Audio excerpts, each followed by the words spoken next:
నా ప్రియమైన హిందూ సోదరులారా, మీరెందుకు పీర్ల పండుగ చేస్తున్నారు? ఒక్కసారి మీరు ఆలోచించండి. ఈ పీర్ల పండగ యొక్క వెనక ఉన్న అస్సలు యొక్క చరిత్ర ఏమిటి? అసలు ఇమాం హసన్ హుసేన్ ఎవరు? ఫాతిమా ఎవరు? అలీ ఎవరు? ప్రవక్త ముహమ్మద్ సల్లల్లాహు అలైహి వసల్లం వారు ఎవరు? ఎప్పుడైనా మీరు ఆలోచించారా? వారి చరిత్ర గురించి మీరు ఎప్పుడైనా సరే పరిశీలన చేశారా? చదివారా?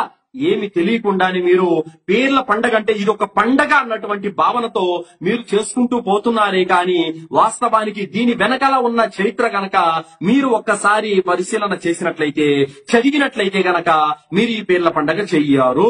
ఈ మాట ఎందుకు చెబుతున్నామంటే సోదరులారా, మనము చాలా పల్లెలకు వెళ్లి అజ్ఞానపు ముస్లిములారా మీరెందుకు ఈ పీర్ల పండగ చేస్తున్నారు, చేయకండి అని చెప్పినప్పుడు, అయ్యో మేము మా మౌలానా గారు చెప్పినప్పటి నుంచి మేము మానేశాము, ఈ పీర్ల పండగ జోలికి మేము వెళ్ళటం లేదు, ఈ పీర్ల పండుగలో మేము పాల్గొనటం లేదు, అయితే మా ఊర్లో ఉన్నటువంటి హిందువులు మేము చేయకపోయినా వాళ్ళు చేస్తున్నారు, మేము నిలబెట్టకపోయినా వాళ్ళు నిలబెడుతున్నారు, మేము చందా రాబట్టకపోయినా వాళ్ళు రాబడుతున్నారు, వాళ్ళు మానటం లేదు అని కొందరు సమాధానం చెప్తే, మరికొందరు అంటున్నారు అయ్యో మేం చేయడం లేదండి, మా ఊర్లో రెడ్డి గారు ఉన్నారు ఆయన జరిపిస్తున్నారు ఇదంతా అని చెప్పేసి అంటున్నారు.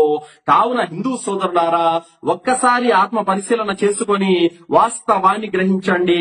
అసలు పీర్ల పండగ వెనక ఉన్నటువంటి వాస్తవం, మొహర్రం 10వ తేదీన కర్బలా మైదానంలో ఏమి జరిగిందో మీకు గనక వాస్తవం తెలియాలంటే ఈ వీడియో కింద నేను ఇమాం హసన్ హుసేన్ రదియల్లాహు అన్హు యొక్క చరిత్ర, కర్బలా మైదానంలో జరిగినటువంటి చరిత్ర గురించి మీకు పూర్తి సమాచారం ఈ వీడియోలో ఉంది, మీరు తప్పనిసరిగా చూడండి.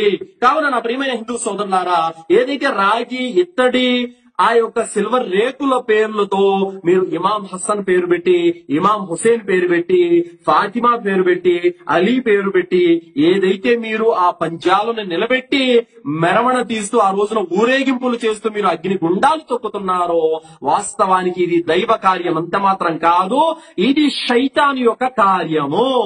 వాస్తవానికి మొహర్రం 10వ తేదీన కర్బలా మైదానంలో ఇమాం హుసేన్ రదియల్లాహు అన్హు వారి యొక్క మరణం ఎంత భయానకంగా జరిగిందో, ఎంత భయంకరంగా జరిగిందో మీకే గనక తెలిస్తే మీరు బాధపడతారు, మీరు ఈ సంబరాలు జరుపుకోరు. అలాగని చెప్పి ఆయన మరణాన్ని గుర్తు చేసుకుంటూ ఏడవటము, దుఃఖించడము, శోకాలు చేయడం కూడా ఇస్లాంలో నిషేధమే.